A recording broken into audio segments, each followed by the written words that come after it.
Aloha from the East West Center in Honolulu, and mahalo to viewers around the world for tuning into today's EWC Seminars Live webinar, A Global Contagion of Infodemics and Conspiracy Theories.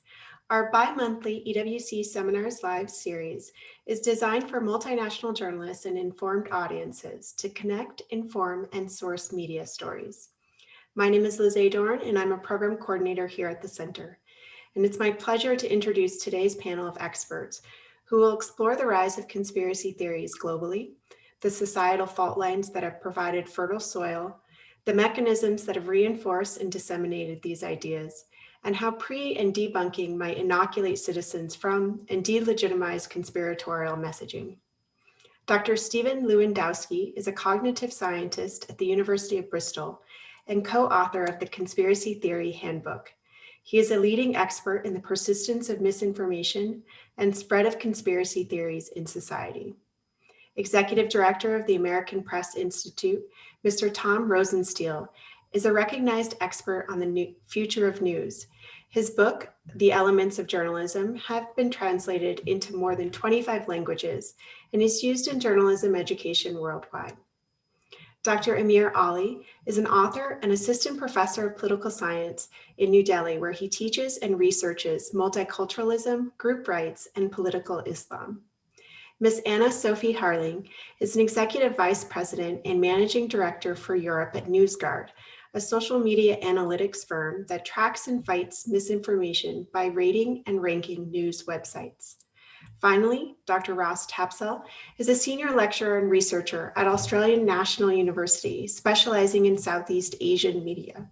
He also co-edited the book From Grassroots Activism to Disinformation, Social Media in Southeast Asia. And now I would like to take a moment to share our webinar protocols. Today's webinar is on the record, recorded on Zoom, and made available on YouTube for viewing and sharing. Viewers, your microphones and videos are turned off. Each panelist will speak for up to 10 minutes, and Q&A will take place after panelists' remarks. To submit a question, please use the Q&A tab at the bottom of your Zoom screen and specify if there's a particular panelist you wish to answer. Join the conversation on Twitter using hashtag EWC Seminars Live, and follow us on Twitter and Instagram at EWC Seminars. Check our website for webinar information, registration, full speaker bios, and YouTube links at www.eastwestcenter.org/EWC Seminars Live. From there, you can also access information about other professional opportunities, as the center offers a diverse array of media, leadership, and educational programs. And now I am honored to introduce today's moderator, Ms. Charlotte Alter. Charlotte is a senior correspondent at Time, where she covers politics and social issues, including the spread of conspiracy theories and disinformation. With that, I'll hand over the program to our moderator to offer brief contextualizing remarks. Charlotte? Liz, thank you so much for assembling this rockstar panel. I'm so excited to hear from all of you. I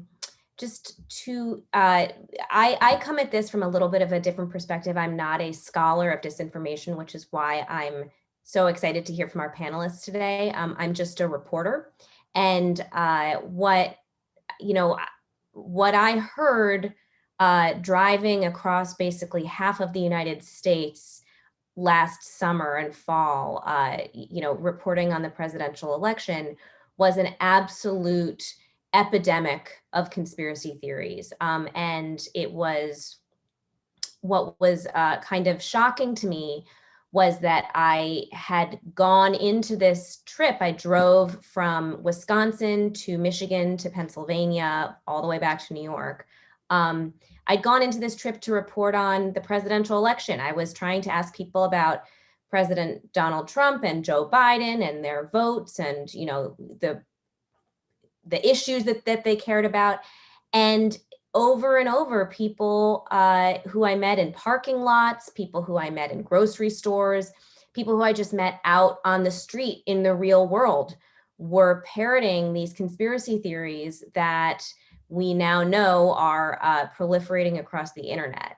So I think that one of the things that has happened in the last year, and we certainly saw this in the events of January 6th at the Capitol in the United States, is that so much of the disinformation and conspiracy and spread of conspiracy theories that's been happening online has now kind of taken root in the minds of ordinary people in a way that shapes how they think about politics, in a way that shapes how they think about health, in a way that shapes their willingness to commit a federal crime like storming the US Capitol.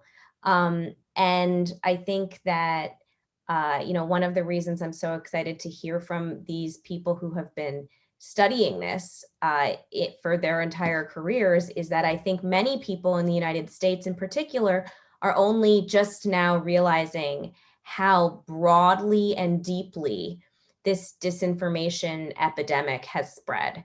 And particularly during the pandemic, when people have had a lot of time to sit at home on their computers, isolated from their friends and family, without the sort of normal sort of in-person relationships that could maybe set them straight. At least my reporting suggested that was something that actually made a lot of this worse. So I'm going to let you guys hear from the experts on this, but I just wanted to share, that these are not abstract ideas.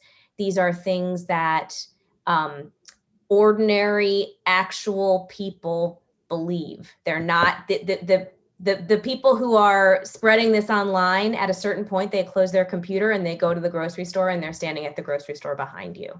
And that's kind of what I learned in reporting on this. Anyway, so I'm really excited to hear from our panelists today. Let's start with Dr. Stephen Lewandowski. The floor is yours. Okay, thanks so much. You should see my slides now.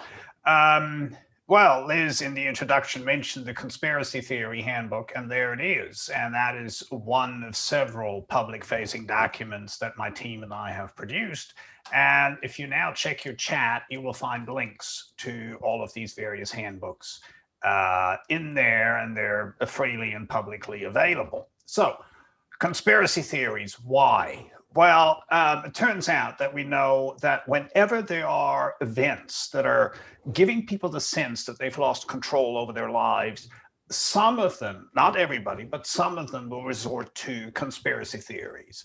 And pandemics have fostered conspiracy theories for that reason for centuries. Now, so in a sense, it's not at all unexpected that people are now referring to conspiracy theories more and more. That doesn't make the conspiracy theories any less harmful, because there's plenty of evidence in the context of COVID that people who endorse conspiracies about COVID specifically are less willing to adhere to guidelines or to get vaccinated. And indeed, there's evidence suggesting that endorsement of COVID conspiracy theories is linked also to an endorsement of violence. And here in the United Kingdom, we've had all sorts of attacks on 5G installations because of a conspiracy theory that linked 5G broadband to COVID. So we do have to worry about conspiracy theories. And one of the things we have to do is to try and debunk conspiracy theories, which brings me to the next handbook that we published last year. This is a consensus document produced by more than 20 experts in the field of debunking. And there's a lot in that, but just very briefly, I want to highlight one thing, and that is that psychologically and cognitively, misinformation sticks in memory even when it is corrected.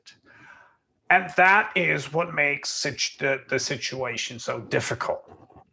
If people come across some completely fake, false statement, such as the Pope endorses Donald Trump, which actually happened in the 2016 election, if they come across that, and they then also come across, if we're lucky, they come across a correction saying, well, no, this never happened, then people nonetheless tend to believe that the Pope endorsed Donald Trump. And the way in which they do that is kind of nuanced and very interesting and important to understand. Because what is happening is that when we walk through the world and we're encountering information, we're continuously building a mental model of the world. And as we're building this mental model, we're inserting all the new information that comes along. And if somebody tells us all of a sudden, oh, wait a minute, something that you believe to be true is actually a myth, then it's extremely difficult for us to update our mental model. So we're in a situation where people can often tell us that a myth is false because they have understood and believed the correction, but they act as if they still rely on the misinformation because people prefer a complete mental model that's incorrect to one in which there is a core component missing. That is what makes it so difficult to deal with misinformation, even at the best of times, before you throw in party politics and all that. And that matters because there are a number of reports now showing that misinformation causally affects people's behavior. There are several papers that have identified exposure to Fox News in the United States during the pandemic as a cause of people reducing their compliance with social distancing. In fact, you can link it to increased fatality rates. And this is done in a way that allows us to identify the causality of that effect. So we're talking about something pretty serious, as Charlotte has indeed told us. The data support her observations. So how do we deal with misinformation if it is sticky? Well, the handbook tells you all about it. There's a lot of stuff we can do. To my mind, perhaps the easiest to explain and the most important solution is to inoculate people against misinformation ahead of time. And what that means is that we warn people ahead of time that they may be misled. We explain to them how they will be misled without knowing exactly what the content of the misleading argument is. That's the beauty. All we got to do is tell people how they will be misled. And there's evidence to suggest that this works in a lot of different situations, including anti-vax, conspiracy theories, and indeed other conspiracy theories, if you get to people ahead of time. And talking about anti-vax, that gets me to the last handbook I want to mention briefly. Again, a collaborative effort, cross-disciplinary from all around the world, that we published about a month ago, that summarizes the behavioral science underlying vaccination, specifically with respect to COVID-19. Now, one of the things we highlight in that handbook is that, yes, indeed, the COVID pandemic has given rise to this infodemic. There are more conspiracy theories out there now than there were before the pandemic, and at least in part, I believe that's due to the pandemic. But what's also happened, and we have to recall that and remember that because not everything is bad.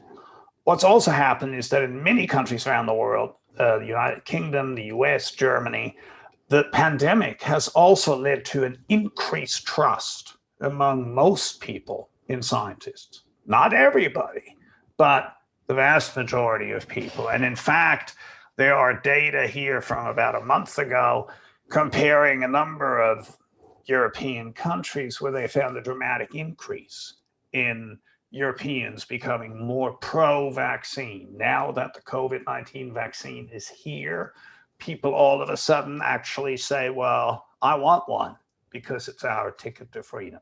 Not everybody, but the vast majority. With that, I think I've taken up my time. I thank you for your attention. Here are the 4 handbooks that I put links to in the chat. The last one I didn't have time to talk about, that's an overarching report for the European Commission that outlines this tension between technology and democracy, which I think we're experiencing now, as Charlotte also pointed out. A lot of the stuff is happening online, and there are good reasons why the online ecosystem is so damaging to our democracy. With that, I thank you.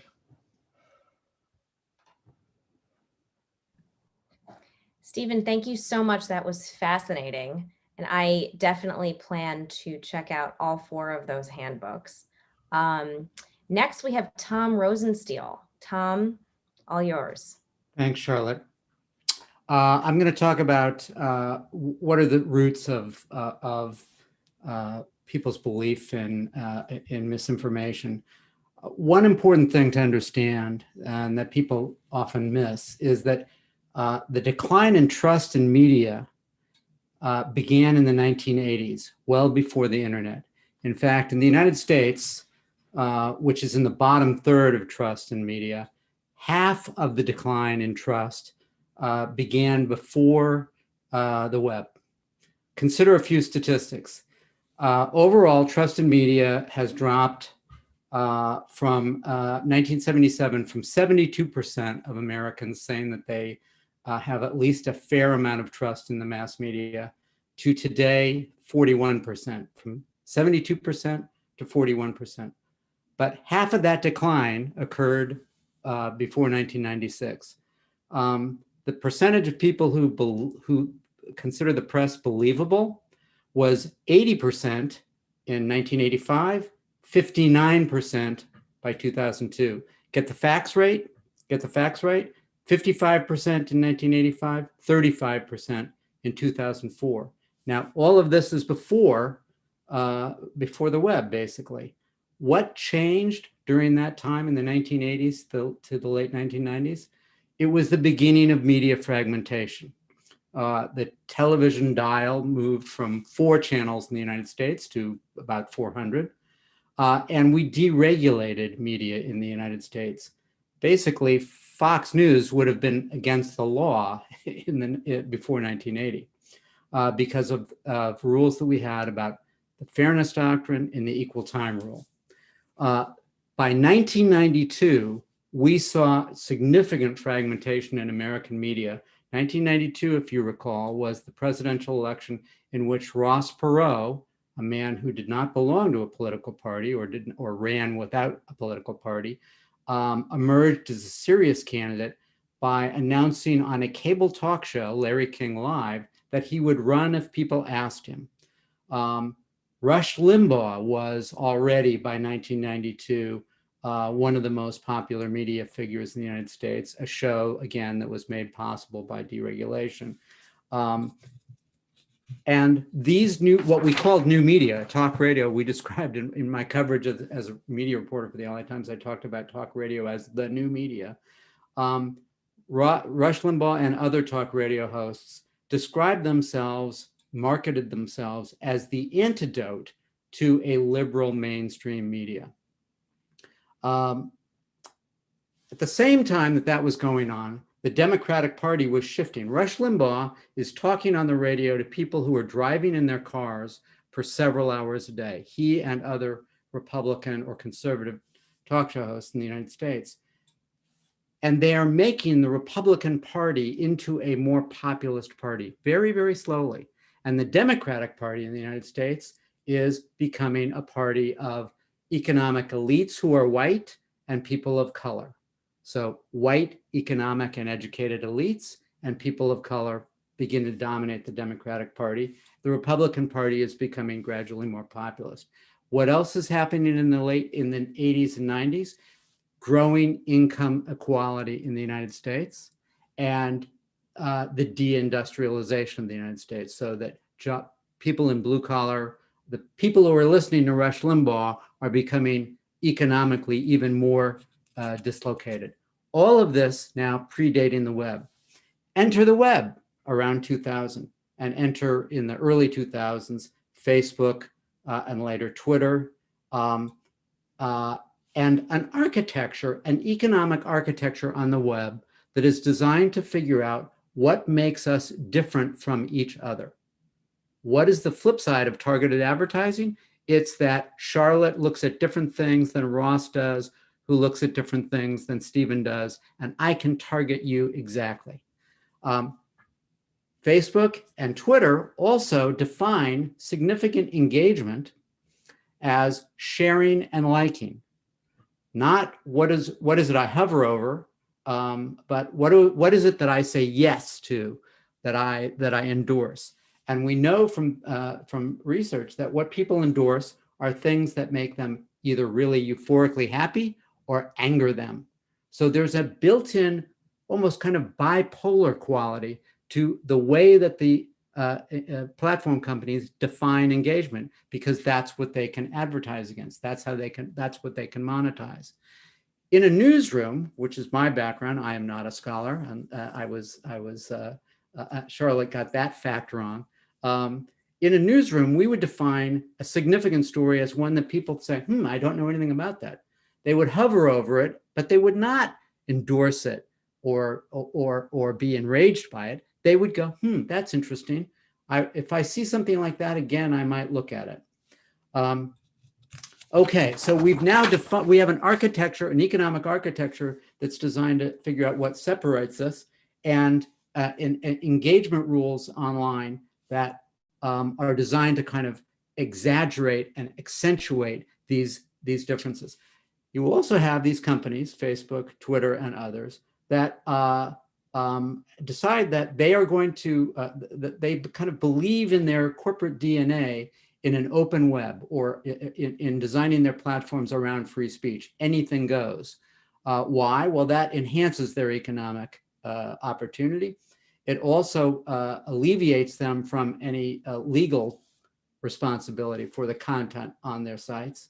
And it is, I think, genuinely built into the DNA of the folks who started these companies. They actually believed in a kind of web utopian view that connectivity and networking would make the world better. What they did not do is imagine that bad actors would exploit the architecture of their platforms. It just never occurred to them. I've been at meetings at Google where they were asked, did anyone red team what could happen? Red team is a concept that comes from the military and the CIA, where you figure out how bad actors would exploit your system. And they had never done that. In fact, they didn't even know what the term red team meant at that point. Add into this all of the cognitive dynamics that Professor Lewandowski is talking about, confirmation bias, people wanting to believe the world the way they believe it, for things to be rational to their worldview. And then another dynamic, which we've learned from research, which is that you can make people believe things that they know are not true by repetition. There's a study from the University of Indiana that shows that you can make people believe that Scottish men wear saris, not kilts, if you repeat that often enough. Then you also have the press trying to fight the rise in disinformation and conspiracy theories by telling people you're wrong, which actually kind of digs in their worldview that they're being talked down to by a media that is hectoring and lecturing them. When Facebook tried to tested experiments where they would tell people that this information, you should beware of this information because it's been fact-checked false, that actually increased traffic to the fact-check information. So what can change this? I'll touch on this briefly. Two things could have actually mitigated against some of this, and did in other countries. A crisis where people need to change their worldview because of change in circumstances, and leadership that would have, in a very responsible way, unified people and said, we all need to get together on this. And that happened indeed in Germany, in New Zealand, in Australia, in Denmark, where data shows that leadership, trust in leadership increased. In the United States, where I live, Donald Trump would have been reelected, I believe, pretty overwhelmingly, had he treated the pandemic differently. But instead, he fed exactly the factors that we're talking about. With that, I'll stop. Thanks very much. Thank you so much, Tom. That was fascinating. Next, we are going to go to Amir Ali. Amir, the floor is yours. Thank you, Charlotte. Good morning to everyone from New Delhi. So I'm going to talk about the way that the infodemic, the contagion of infodemics and conspiracy theories played out in New Delhi, where I live. It's been a pretty traumatic year to live through, of course, because of the generality of the virus all across the world, but certain specific things that happened. Now, in late March, there was a hashtag that started trending pretty widely. It's called Corona Jihad. Jihad, of course, many people will be familiar with. There's this kind of an understanding of a religious war that is waged by Muslims in a very aggressive fashion. Corona Jihad was about this idea that there were certain Muslims in New Delhi who were very deliberately spreading the virus. And this was the hashtag that was spread very systematically by social media trolls, quite often linked with the ruling Bharatiya Janata Party, BJP party in India. Now, the idea of jihad, Corona Jihad, is itself one of the more recent in a series of variations of jihad. So you have love jihad, for example, the idea that Muslim men are aggressively courting, especially Hindu women. The idea is pretty preposterous, but then, you know, it's the most preposterous ideas that seem to have a certain kind of a leverage on the net. But late March last year, when the lockdown was just about being enforced, this idea was trending. It was linked to a religious proselytization group called the Tablighi Jamaat, which I'll talk about in a little while. They were accused of violating the lockdown rules because there was a kind of an international conference going on at their global headquarters, which happens to be in New Delhi. The Tablighi Jamaat is a worldwide organization. So it draws people from across the world, and people participate in this because they feel that this is one of the best ways to make them better Muslims.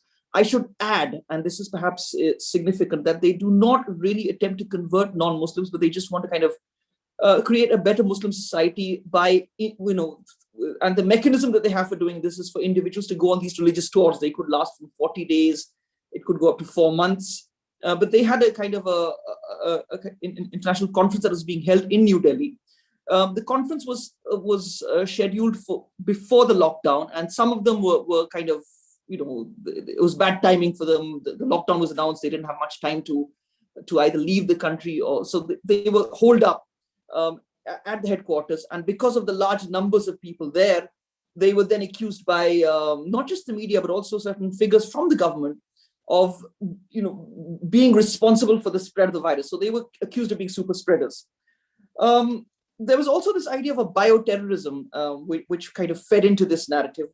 There's a twisted idea, not just in this country, but I think across the world, fueled by far-right nationalism, that which may concede that all Muslims may not be terrorists, but the idea is that all terrorists are Muslims. So again, the larger media and of course social media tends to reinforce this idea.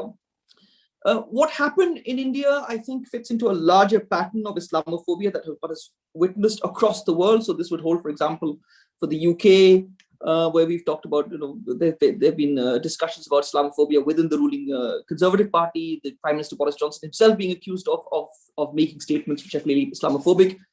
President Trump, of course, so as I said, it's part of a larger global trend. Of course, it has its specificities in the way that it plays out in India. But I think when I talk about Islamophobia, I would often link it to the rise of far-right nationalisms like the kind that we have in India.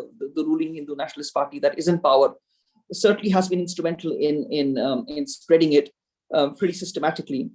Let me just kind of dwell very quickly on the specific facts of what happened in New Delhi. So I talked about the conference and the Tablighi Jamaat that was accused of being a super spreader, and the fact that they were deliberately spitting out in the open, they were attacking people in hospitals. This was just being spread, and people who were willing to believe this, as my previous panelists have pointed out. The fact that the Tablighi Jamaat was accused of jihad is ironical on two counts. Firstly, the organization, the Tablighi Jamaat itself, is a pretty politically quiescent organization. I mean, on their religious tours, there is an explicit and express direction that people should not be talking about politics. So they've always kind of kept themselves away from mainstream politics. The fact that jihad is often associated with this hardline Salafi Islam, which clearly the Tablighi Jamaat is not, underlines this very ironical manner in which they were accused of engaging in jihad.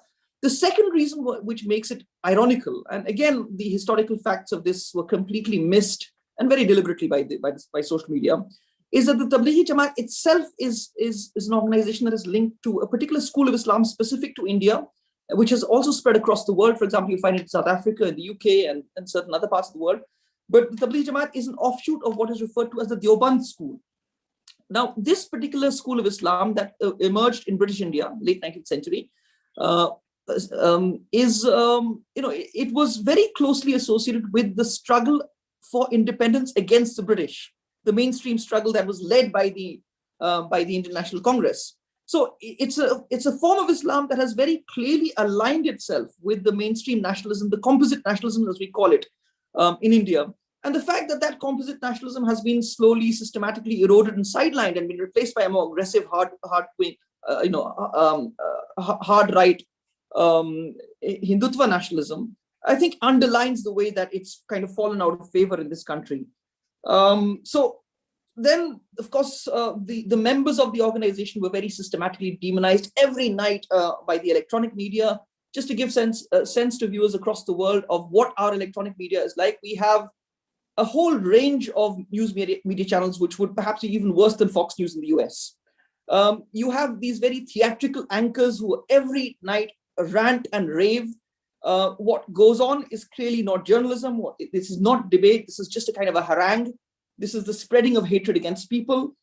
There were some commentators who also compared the electronic media and the role that it was playing in spreading hatred to the role that was played by Radio Miles Colinas in Rwanda just before the unfolding of the Rwanda genocide back in 1994, if I'm not wrong, when members of the Tutsi ethnic group were targeted and were called cockroaches. The idea was that the cockroaches had to be cleaned and done away with. So that's just to give you a sense of how bad the situation is. Night after night, primetime television, you have these anchors who are ranting and raving, and as I said, it violates every standard of journalism. This should be illegal. As my previous panelist said, Fox News would have been illegal if the earlier media regulations had been in place. But these organizations are kind of given a free hand. Many months later, at least 4 or 5 months after these events of March 2020, when the Tablighi Jamaat was systematically demonized and vilified, they were vindicated by a series of court judgments, especially the High Court judgments, which said that the members of the Tablighi Jamaat could not be accused of violating lockdown rules, that it was wrong to kind of accuse them of deliberately spreading the virus. Especially the interventions by the Mumbai High Court was very scathing, because it even suggested that the members of the group were being subjected to a kind of, they were being scapegoated. That was the term used. In December, the Delhi High Court intervened to say that these, especially the international members who had been arrested and who were being detained in the country, should be repatriated to wherever they came from. So that was clearly a vindication of the organization and its members. But of course, this happens much later. By that time, the news cycle has moved on. And in the minds of people who want to believe what they want to believe, the Tablighi Jamaat had been, it had been called a terrorist organization and so on and so forth. Just to wrap up, I want to kind of give a certain kind of background, which is that this is clearly, the problem seems to be a nationalism, a very hard, right-wing nationalism, hardcore right-wing nationalism. And I think for people to kind of battle the contagion of infodemics, it's important for this kind of nationalism to in some way be mitigated by educational efforts, by spreading awareness. I don't know. I mean, I teach political theory, and I think that quite often a lot of the problems in the world are created by nationalism. My last point will be about this, the fact that vaccine nationalism is the most recent manifestation of how problematic nationalism itself has become in terms of fighting infodemics. I'll stop there. Amir, thank you so much. That was really interesting. And I learned a lot from that. Anna Sophia Harling, the floor is yours. You're up next. Cool, thanks very much. Great. So about a year ago, on January 20th, an anonymously run French blog falsely suggested a link between the new coronavirus and 5G. The conspiracy theory made its way across social media and took hold here in the UK, where I'm sitting in London. In the months following our first lockdown, 70 cell towers across the UK were subject to arson, and dozens of engineers were verbally and physically attacked. Now, the website had already been on our radar. I lead the European team of a company called Newsguard, which is a team of journalists that rates the credibility of news and information websites. We produce what we call nutrition labels for websites in an attempt to help people take control of their online information diet. We have 9 criteria that we've developed that give users information about how websites are financed and encourage them to consider whether headlines are misleading, whether the site mixes news and opinion, or whether it's been flagged by fact-checking organizations. And it's a kind of pre-bunking. Our labels are meant to indicate to users whether or not sources are trustworthy before they read an article, and are meant to empower them to think critically before they read, trust, and share that information with friends and family. Now, over the last year, we've tracked the rise of various different types of conspiracy theories across the internet, from the US to the UK and to continental Europe, where we have teams in France, Italy, and Germany as well. These conspiracies include rumors around 5G, COVID-19, vaccines, and the mass delusion, as BuzzFeed calls it, known as QAnon. What we saw at the start of the summer were viral WhatsApp rumors about fake COVID cures that gave way to the rise of massive 100,000 member Facebook groups with names like Collective Action Against Bill Gates, We Will Not Be Vaccinated. So what we found was, as we all sat at home during the pandemic, and I think this was mentioned earlier as well, we grappled with a collective trauma, a big mass event from the confines of our homes. And many people turned to social media for answers. And social media in turn left online users to fend for themselves amidst QAnon conspiracy theories, videos, and sources of health information that were dubious at best, and really coordinated anti-vax campaigns. So quick overview for those of you who don't know and don't understand, although I don't think anyone really understands. QAnon started in the US in 2017 with posts on an anonymous, by an anonymous 4chan user known as Q, who claimed to be a White House insider with Q-level security clearance and access to classified information. And according to this individual and then QAnon followers, then President Donald Trump was on a secret mission to rid the world of a cabal of elites, including Hillary Clinton, Bill Gates, George Soros, etc. And the idea was that these elites control a deep state that hides a sprawling network of Satan-worshipping pedocriminals. And they're also the ones who allegedly helped rig the US election. And what we then saw was QAnon followers mixed with supporters of the Stop the Steal movement, which was grown and organized on Facebook largely, and which ultimately led to the attack on the Capitol on January 6th. But I'm getting ahead of myself. So over the summer, we at Newsguard tracked the spread of QAnon from the US to Europe and beyond, where it adapted to local contexts around Europe and took hold across social media. So I'm actually still in a 20,000 person Facebook group titled We Love Donald Trump UK, which is still full of people who are desperate to believe that the Q plan is still very much on track. Newsguard also works in partnership with the World Health Organization to produce regular reports on the spread of COVID-19 and vaccine misinformation online. And what we found was that although the tech platforms have made certain changes to address the endless surge of COVID-19 misinformation and the spread of QAnon, The efforts were very inconsistent, entirely opaque, and altogether far too late. In fact, our research and that of many other organizations shows that even after numerous policy changes and big announcements, the growth of COVID misinfo and QAnon content has increased monthly over the course of the pandemic. So a few observations from our work at Newsguard. We've identified things called super spreaders, which are essentially accounts or websites that have huge audiences and that have an outsized impact on the information landscape. They tend to be accounts and websites that repeatedly publish false information. So we saw websites that had previously published 5G causes cancer, that when the pandemic arose, then switched tracks and said 5G causes coronavirus. So they had already been on our radar.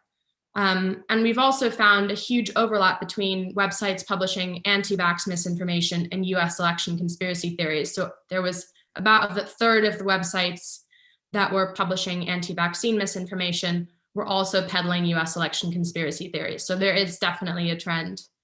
And research also shows that small groups of people can form a seemingly large community online, and this creates the illusion that extreme opinions and conspiracies are widespread and also widely accepted. Combined with the fact that it's become very easy to create fake news websites that resemble credible or at least well-known sources, you really don't have a great information ecosystem at hand. And also during the pandemic, we've spent more time online than ever, which means that individuals live in realities that are shaped by their online information ecosystems, which are constructed by algorithms, which seek to maximize financial returns for tech platforms.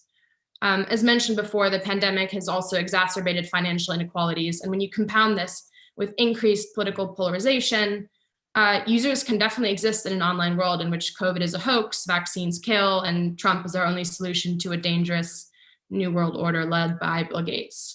And as Charlotte said earlier, these are definitely the same people who are shopping at the same grocery stores as us. So just to turn my attention briefly to social media, I would say that across the board, social media platform design prioritizes engagement and velocity of content over safety and autonomy of users, which was mentioned earlier.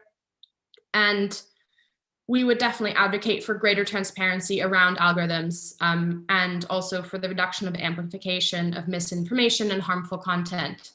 So currently platforms like Facebook and YouTube use black box algorithms to determine which types of content users see in their feeds and recommendations. We think users deserve not only greater transparency into the algorithms that control what they see online, but also the ability to customize what types of content they're served and get back more control over their digital environments. So what we've seen in practice, and I'm not sure how many of you guys have experienced this, but I have set up a fake account across Facebook and Twitter and YouTube, and we found that when you like an anti-mask Facebook page, you're then prompted to join more anti-vax Facebook pages spreading dangerous misinformation. Or an Instagram user who watches a COVID is a hoax video in your Explore page will subsequently encounter content claiming that certain individuals or governments engineered a pandemic. And YouTube's recommendation features are fairly notorious for exposing viewers to increasingly extreme and sensational videos. So without any transparency or regulation, algorithmic promotion creates this warped information ecosystem that leaves us all exposed to a barrage of increasingly outlandish claims and emotionally charged content. We would also argue that, and again, this is sort of Newsguard speaking here from our pre-bunking approach, tech platforms could definitely provide tools that could strengthen user autonomy and help to empower individuals to distinguish between credible and untrustworthy sources online. So for example, we think that users should be made aware of when websites and their feeds repeatedly undermine the safety of vaccines in order to make a profit by, for example, selling hoax COVID-19 cures. So tools providing greater context around articles and the credibility of sources could allow users to make informed choices about the content that they see and share and trust online. Another example of this, for example, is that a lot of people think that websites that end in .org are trustworthy, but in fact, the opposite is true. That can be a way for websites to sort of mask the fact that they are untrustworthy. Another example of this is that social media platforms use verification badges, and these often give users the false sense that verified accounts are trustworthy. And in many cases, the opposite is true. Large accounts often spread dangerous COVID-19 misinformation. So platform design should be transparent and accessible to empower users to make better choices, not to confuse them further. I definitely argue that digital resilience depends on giving users a better understanding of how platforms function and what types of content are allowed. Platform design choices that currently seek to maximize financial revenue should be changed and should allow users to take back control of their online environments. And with that, I'll end.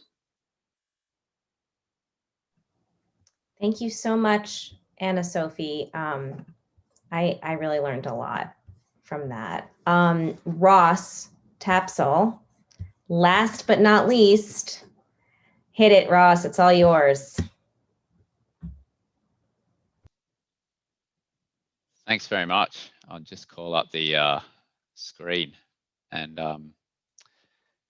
I'll speed through this in 8 minutes, but if you'd like to learn more, this is the recent publication Aim Simpang and I have got out, and there's a chapter on each country in Southeast Asia, and it's available at the IC's website. I'll put that up in the chat and feel free to email or get in touch. I gave a talk in the US once, and I was scolded by a professor who said, if you're going to talk about a country that's not the US, you should put up a map.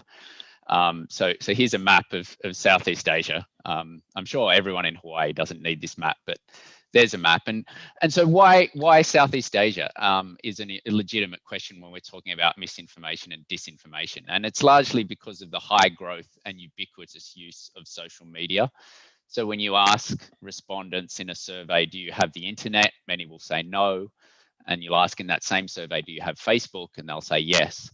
So Facebook is the internet initially in a lot of countries, but Southeast Asia leads the world in a lot of usage, whether it's WhatsApp for Malaysia and Indonesia, or whether it's Twitter. Initially, Jakarta was once the capital city of Twitter. More tweets were sent from Jakarta than any other city in the world. And in terms of usage on per day, it's really high in Philippines, Myanmar, Indonesia, Malaysia. Instagram growing rapidly. And so this has come about because of the rapid distribution and selling of cheap Chinese-made Blackberries and smartphones and Androids in the region. So we've seen an exponential growth in such a short period of time of social media usage. So just to give you one example, Myanmar, which is in the news a lot at the moment, went from basically zero internet access in 2015 to around 40% internet access via smartphones in 2019, so in just 4 years. So there's been extraordinary exponential growth of social media usage in Myanmar, Cambodia, and of course in other parts of Southeast Asia. And at the same time, this has led to a real form of innovation. Southeast Asians are fantastically innovative at using social media. In some ways, the West is behind. And this can occur in a number of fields, but it's amongst urban middle class youth who are entrepreneurs and trying to make money out of this new form of information society, but also innovation from the political classes and from PR firms who are experts at creating networks of disinformation.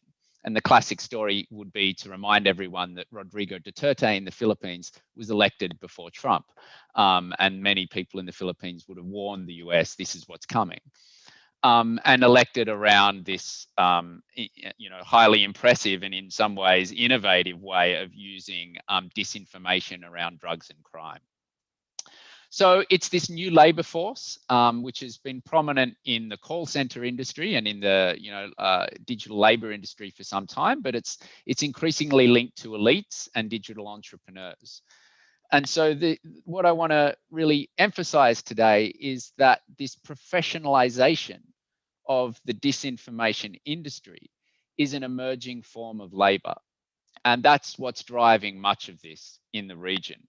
And it's been driving this before COVID. This isn't something that's just popped up because of the pandemic. This is about the industry and the growth of people who are working in it.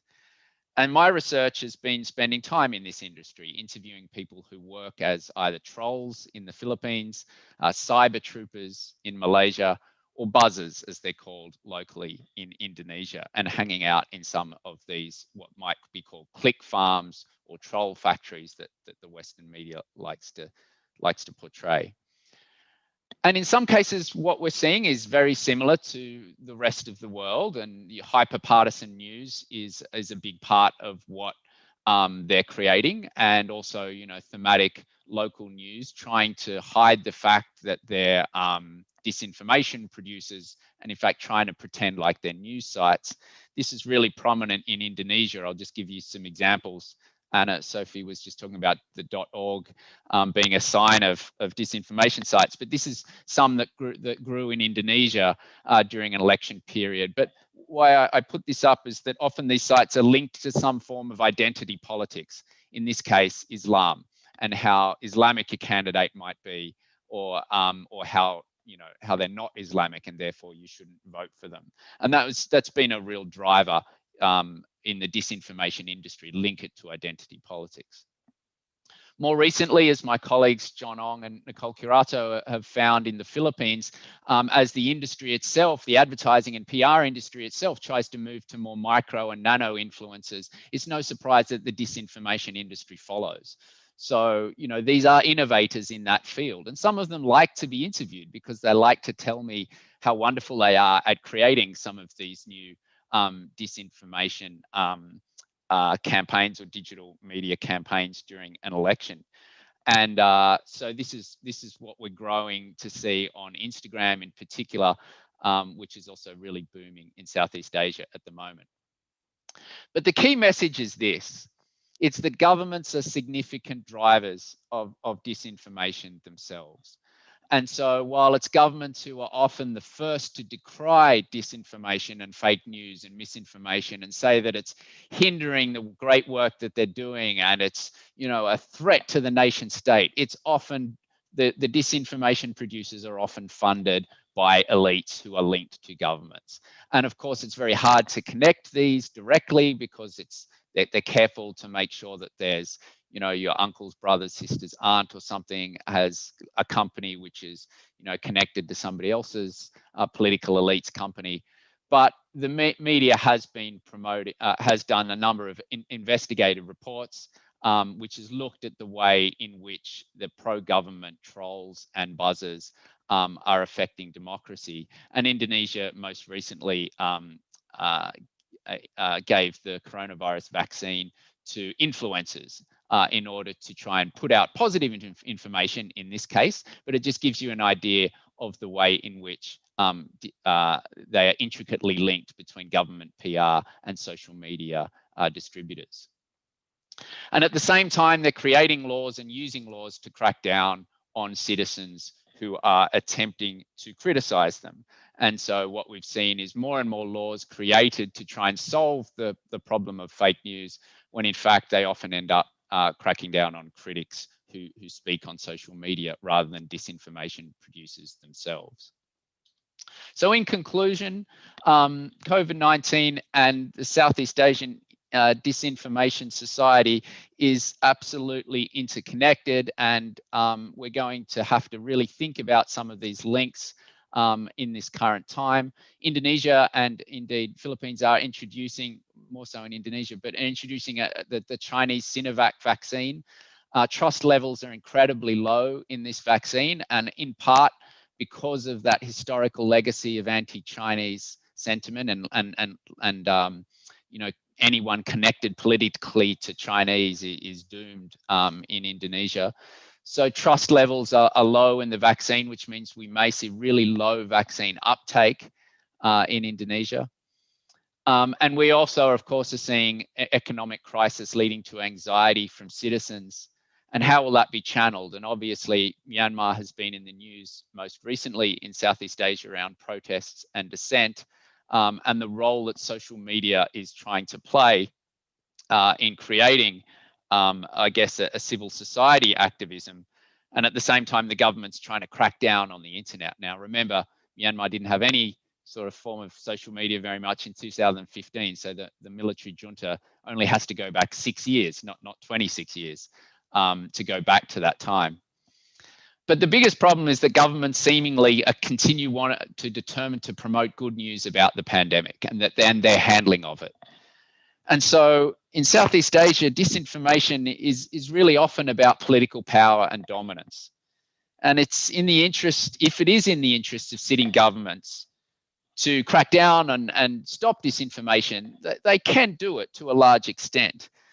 But if it's in their interest to spread it, as is the case by saying that the pandemic isn't so bad, we've got it under control, the policies are working when they're not, then that's turned out to be quite disastrous.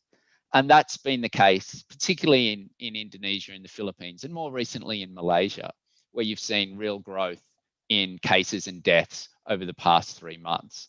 And part of it is that the governments are using the networks of social media influencers to continually promote that things aren't as bad as you think they are, and we're handling it. And in fact, that is hugely problematic and has cost lives. So I'll finish there with that final point that we can talk more in Q&A about the professionalization of the disinformation is growing, and it started in Southeast Asia in so many ways, and it's coming to you. Thanks very much.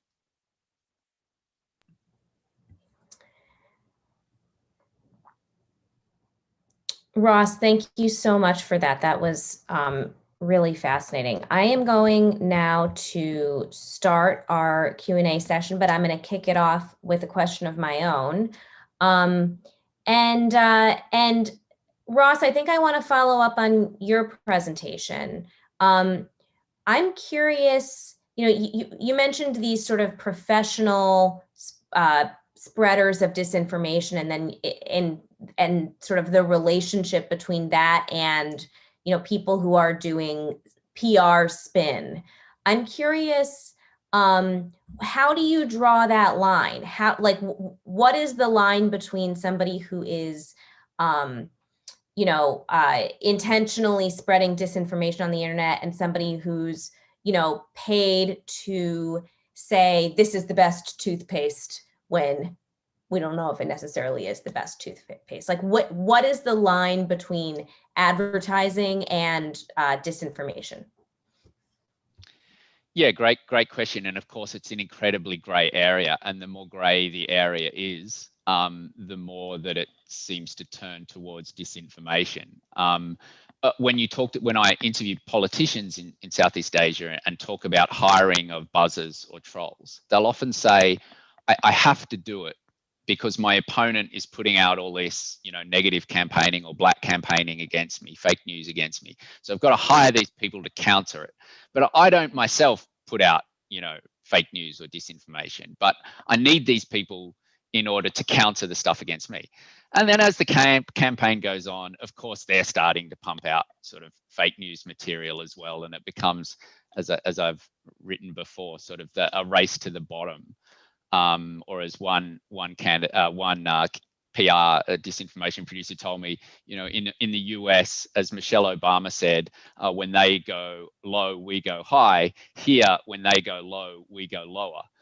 So it is really hard. And some people are just genuinely promoting their candidate and trying to debunk fake news. But often once you've got that digital labor apparatus, it's very hard to pull that back. Great. So we are opening the floor for questions, and we now have a couple coming in already. Our first question is for Tom. Tom, do you believe polarization is causing this rise in conspiracy theories among many other factors like the pandemic? How important is polarization to this situation we're in right now? Well, political polarization is a wicked problem. And a wicked problem is something that's got many causes and is thus hard to untangle or solve. One of the things that happened in the United States is our politics became nationalized. There was an old saying a long time ago, all politics is local. and that was, I covered Newt Gingrich when he became Speaker of the House in 1994. He was trying to nationalize American politics with his Contract for America, but it was hard to do. He had to literally send audio tapes out, through direct mail to people who wanted to hear his message, or he could talk on C-SPAN, and hope that when the Congress was not in session, that people would be listening what they call morning business. Today, that's much easier. 1994 was pre-Fox News, and we did not have the kind of partisan media outlets we did now. Why did those partisan media outlets come onto the scene? Because there was an audience for them. They didn't create that audience, but they benefited from that audience. They amplified that audience. They reinforced that audience. So, one of the questions was the animus and polarization that we see today, was that always there, but now these people can speak? My answer to that would be, the traditional press, the oligarchical press of another generation, was a gatekeeper that kept some of this at bay. Now it's been normalized. Now it's been made, and particularly by President Trump in the United States, he basically sanctioned white supremacy, all kinds of views that people might have had, but thought, I can't say these things out loud, and the better angels of my nature tries to combat them. Now there's nothing to combat them. They are, in fact, celebrated. Great, thank you. Charlotte, yes. am I allowed to ask Tom a follow-up? I don't know if this is like Sure, go ahead, do it. Sure. So Tom, I also serve on the board of something called Ofcom, which is the UK's broadcast regulator. And when you say that the reason that we had the rise of hyperpartisan news outlets in the US is because there was an audience for it, I wondered the extent to which there's also an audience for it in the UK, but it's from a regulatory perspective not feasible. And my question to you would be, do you think if the fairness doctrine still existed in the US that we would have the same problems? And what would a reintroduction of something like the fairness doctrine look like now? Well, that's, as we say in politics, that's a hypothetical question, but I'll try and answer it anyway. So why did we have these media regulations in the United States? Because after World War II, when we had the arrival of television, and radio had been around for about 20 years, they were enormously terrified in the US about how the Nazis and National Socialists had used radio to seed hate and anti-Semitism. And they wanted to create a whole system once we had a handful of TV channels that were going to be, they knew were going to be very powerful, to avoid that, to avoid any political parties or governments or companies from being able to control and manipulate public opinion. There was always a feeling among conservatives, kind of latent feeling, that that enforced a kind of liberalism on the press, because those notions of a liberal press are deep-seated and go back a long way. But it was exactly to actually avoid hate politics that we put those regulations in place in the first place. Could they come back in the United States? No, it's not. I mean, we can't do anything legislatively in the United States right now. I don't know that there's putting any genie back in the bottle, other than we can begin to regulate the platforms. The platforms and all our technology companies are basically unregulated because of cable regulations or deregulations that were put in place by the Clinton administration as cable was coming into, as it was beginning to proliferate. Can we put this genie back in the bottle? I don't think there's going back. Going back as a notion in any technological sense seems impossible to me. Fascinating. Thank you for that, Anna Sophie. Our next question is for Stephen.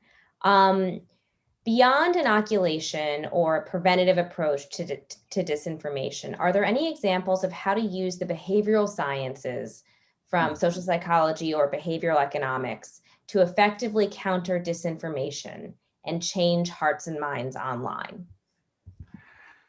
Yeah, I think, I mean, I mentioned earlier that debunking is difficult because misinformation sticks, and it does. But that doesn't mean that we can't debunk. In fact, we should. And in the debunking handbook, for example, there's recipes for how to do that. That is foregrounding the true information to replace the misinformation.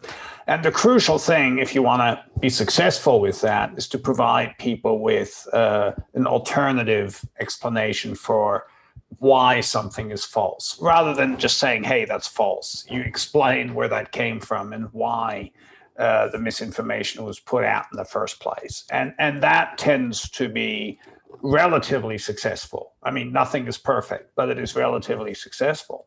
Now, another option that I think we have to entertain is to induce something called friction, to make it just that little bit harder to share misinformation online. And there are numerous examples in which this can work. I mean, one of the things, for example, Amir would know about this, the WhatsApp murders in India.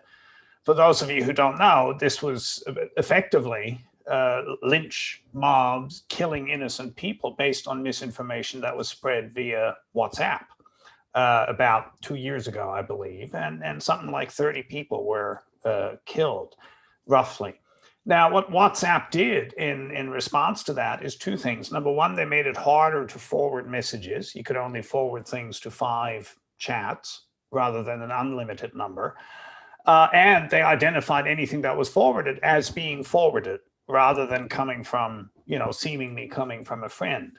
Now those are tiny changes, if you think about it, in the technology. And yet, apparently, they put an end to these mob killings.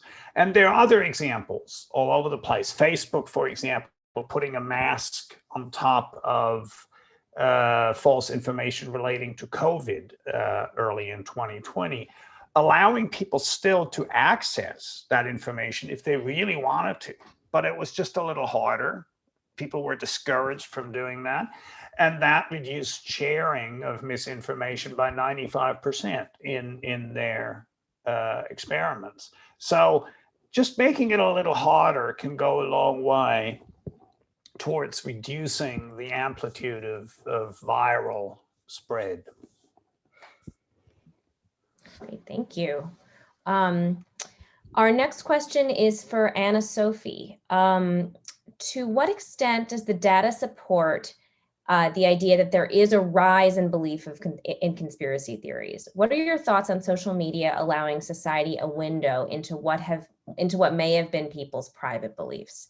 I think basically, to what extent are these beliefs new, or to what extent are we just now learning about them now because they're visible through social media? So I guess 2 things. In terms of when you look at the numbers, the data that shows a rise, an increase in false information or conspiracy theories, we can track that by just looking at the size, for example, or the swell of Facebook groups that are rooted in conspiracy theories. So by definition, people joining them might be interested in a conspiracy theory in which Bill Gates is microchipping people with a vaccine. Or you can look at the increased follower count of major conspiracy theorists, such as a guy in the UK named David Icke, who's an ex-footballer, but now is well known for his theory that the world is run by shape-shifting lizards. So if you look over the course of the pandemic, his follower count goes from maybe 200,000 to 5 million. That would indicate that more people are interested in what he has to say and think it is worthy of a follow, and demonstrates that is a sign that they might believe in it. You're also seeing increasing amounts of traffic on mainstream social media platforms around these types of ideas. And, I think organizations that are a lot more technically savvy than Newsguard, where we're basically just a bunch of former journalists, they can use very precise data and hashtags and keywords to track the ways in which certain narratives are actually trending and growing in terms of traffic. With regards to new conspiracy theories and whether or not we're just finding out about them. So there are some conspiracy theories that have come out in the last year that are entirely new because, for example, they're around an entirely novel coronavirus. And some of the conspiracy theories that we've seen specifically around the COVID vaccine are very niche and tailored towards that vaccine. For example, the theory that mRNA vaccines will change your DNA. However, there is a common thread in the way that a lot of these conspiracies work, which is that many of them tend to be rooted in some thread of truth or some fear, and then extrapolated outwards. But by and large, I think when we think of conspiracy theories, they're rooted in a decline of trust in what we would consider to be credible institutions. So pillars of democracies, whether those are governments, organizations like the World Health Organization, or schools or mainstream media.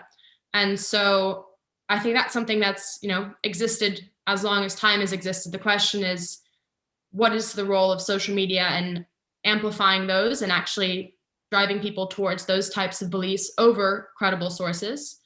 And should those algorithms and should those tech platforms be regulated, or should they be able to make decisions about platforms design like the ones that Stevens just laid out all by themselves and based on their own decisions? Or is that something that society at large should get involved in, because it is an issue that impacts us all? Fascinating. I mean, I think I actually think you're totally right about that. Okay, our next question is for Amir. Any insights into how much disinformation in democracies is homegrown versus backed by authoritarian regimes? I think a lot of it has to do with the way that governments want to misinform populations. I mean, I would completely agree with the point that Ross made at the end of his presentation, that it's at the end of it, it's governments who are responsible for this. A lot of the trolls that we know that operate in India on a really, really kind of a large scale basis are linked to the ruling Bharatiya Janata Party, the BJP. It's clearly governments which are at the end of it responsible. I think if one were to kind of set a base year in terms of the degeneration of the democratic discourse, it would be 2016, because that's the year that, as Ross pointed out, Rodrigo Duterte came to power. That's the year that Brexit happened, the referendum, the year that Trump came to power. So you can very clearly see from that year, if you use it as a benchmark, that governments are using a kind of a debased democratic discourse to disinform people, misinform people, use information, abuse information. And I think that there's a very clear sense that democracy is clearly under, at risk. And Tom is sitting in the seat of democracy, as we were talking about it in Washington, D.C., and we could see an example of that. The mob really, democracy transmuting into a mobocracy. So it's a clear and present danger. It hasn't gone away. As someone who teaches political theory, I link this disinformation to the degeneration of democracy itself and the need to do something about it.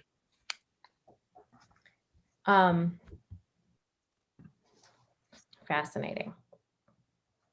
I feel like that's one of the themes that I'm taking away from what all of you are saying, that this is something that governments are both failing to regulate and actively exploiting, which would then probably not incentivize them to regulate it if it's something they feel is beneficial to them.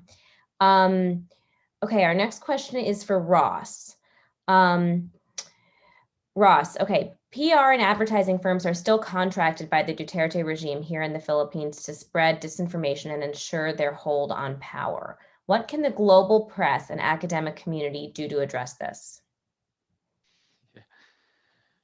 Yeah, look, I'm a fan of social media takedowns. I think they work. I've interviewed people who have had their social media networks taken down, and they've been named and shamed by Facebook and Twitter. And it hurts. It hurts because sometimes they've spent years building up followers on what look like genuine news accounts that then get turned later to be pro a political candidate. And then when Facebook takes that network down, they've lost 2 years worth of work. And they also generally don't want to be named and shamed as a bad actor. The trouble is, often when it comes to identifying and naming these people, it's often the work of researchers or investigative journalists or even people in think tanks who have exposed these networks, and then Facebook comes in and acts, or they can occasionally work with Facebook to do that at the same time. So I think the problem is, particularly in Southeast Asia, the Silicon Valley based companies do not take this issue seriously enough. They had to learn the hard way in Myanmar with the Rohingya crisis a few years ago, and then in the election just last year, did a better job. But why does it have to take, like, deaths and genocide and complete corruption of the digital public sphere for them to start to hire people in local languages to identify bad actors and then take down those networks? It's simply not enough effort on the work of the big tech platforms. I think, if I had a really good answer to that question, I'd do it and make millions of dollars trying to flog it, but I genuinely don't know. And we've tried a few things in the Philippines where we've got election monitoring officials with Facebook and Twitter and PR companies, and everyone sort of blames each other for the problem. John Ong did a great job on that. So it's a huge challenge. And I actually think that this next question is on that same theme, and it's for Anna Sophia. Anna Sophie, sorry about that. Anna Sophie, what do you think about Facebook's new announcement that it will take down misinformation and other recent remedies big tech has begun to implement, like user bans and fact check warnings? What would they need to do to demonstrate that they're really serious about this? So I think, at the risk of sort of saying things I've already said before, so every couple of months we see a big announcement by Facebook about a new policy change, whether it's, we've decided to go after QAnon, we've decided to take anti-vax seriously. Now this time we're really going to take anti-vax seriously. And each time they implement sort of new user guidelines that say what type of content is allowed and what type of content isn't allowed. And I think it makes for great PR campaigns. But ultimately, the work that we do with the World Health Organization, which is to act as a kind of independent third-party sounding board as to whether or not the tech platforms are actually doing what they say they're doing in their terms and conditions, demonstrates that, the tech platforms will do whatever it takes to respond to potential PR disasters. But I think, the reality of the situation is that they won't, what will make them take this seriously is either the threat of, antitrust lawsuits, proper regulation, whether that's coming out of, the European Commission or the new UK regulator, or anything that might hurt their bottom line. So we did see changes come out of sort of certain advertising boycotts over the summer.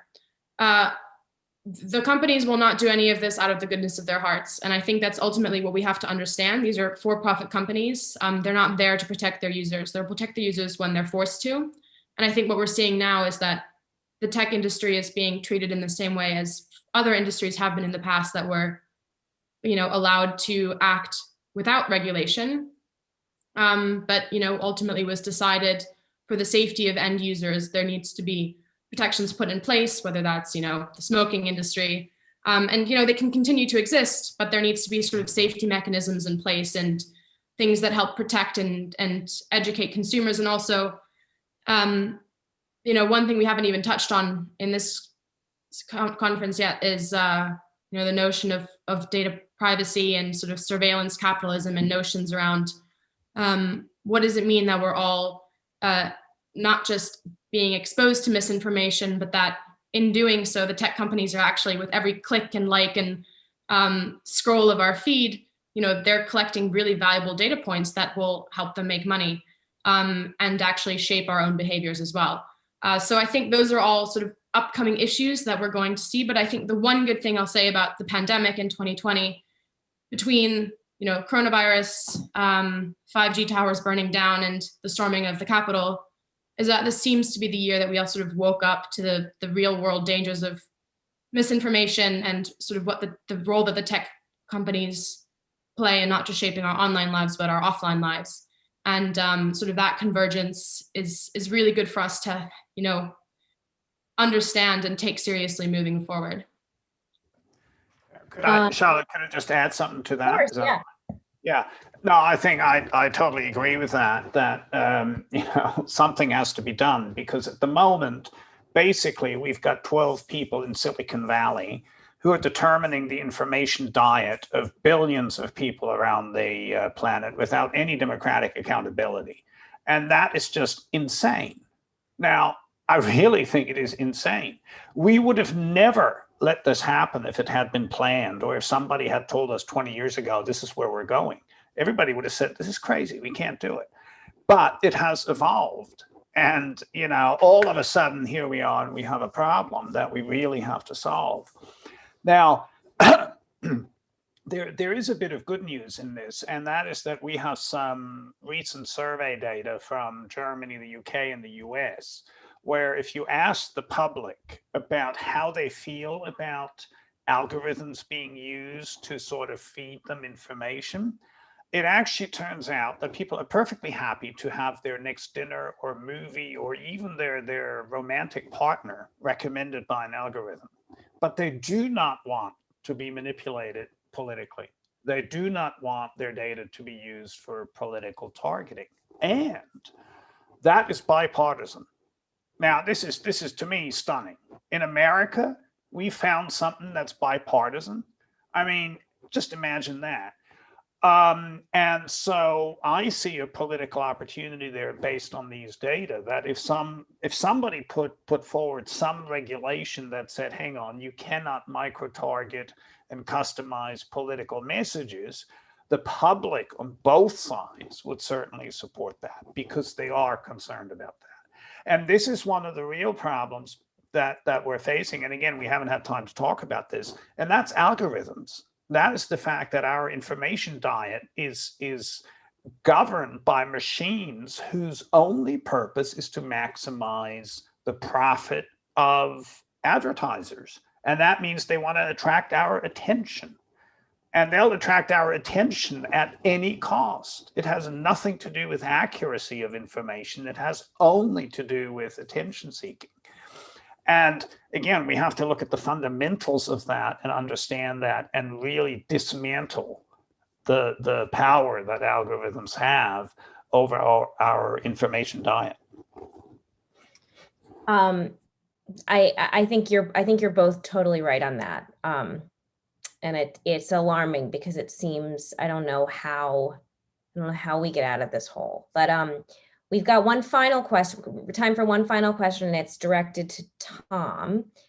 Tom, the Ad Council announced they were going to be launching a huge national campaign to inform various audiences about vaccines and related issues. Has that happened? And if not, shouldn't we have an all-out national campaign in different formats and media channels? And so that's the question. And I want to add on a follow-up question to that, which is, in this polarized climate where so many people have so little trust, do these blanket media campaigns backfire among some audiences? If there are people who have already a baked in skepticism about the media, does presenting a united front inadvertently in some ways reinforce some of the sort of polarization that you've been talking about? So I don't know whether it's begun or not. Maybe I don't watch enough television, although that's, or maybe not enough television that has advertising in it. But I do believe that repeating messages over and over and over is effective. The Ad Council is not a politicized group. It would be viewed as, I mean, it's a group that tells people about, benign things that they should do. So it still has social capital. If you blanketed what we used to call a roadblock. If you put these messages out many places, it will persuade more people. What happened in the United States is that Trump undermined those messages. He told people you didn't need to wear masks. He politicized this stuff. Had he embraced these things, his followers would have embraced these things. In the same way that Ross says, taking people down has an impact. Trump has been taken down. The messaging that will happen now is going to be different in the United States. We'll see what happens. The suggestion in countries where that did have a unified message about this stuff is promising. Will this happen in a year? No.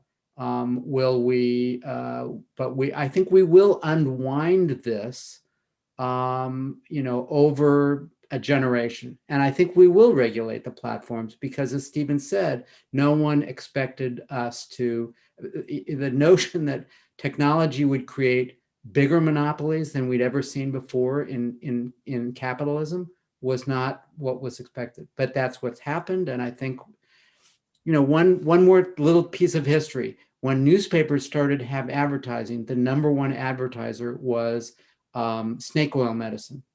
And the United States government decided to make it illegal to lie in advertising. It took a long time, but eventually we got there. Wow. So I think that's all the time we have, but I want to thank all of the panelists here today. I, have been reporting on this a lot, and I learned so much from each of you. So thank you so much for sharing your wisdom. And Liz, I'll send it over to you to close us out. Well, mahalo to our moderator, Charlotte, and to our panelists, Stephen, Tom, Amir, Anna Sophie, and Ross. The center is delighted to have played host to such an informative and timely discussion today. Thank you as well to our viewers for attending today's EWC Seminars Live. We hope you will join us on Tuesday, February 23rd for our webinar on the survival of Myanmar's democracy and the future of independent media and free speech. And on Tuesday, March 2nd, for our webinar on the front lines of hate, featuring civil society organizations and individuals who are fighting hate groups and hate speech. And to everyone, I say mahalo and aloha. Thank you.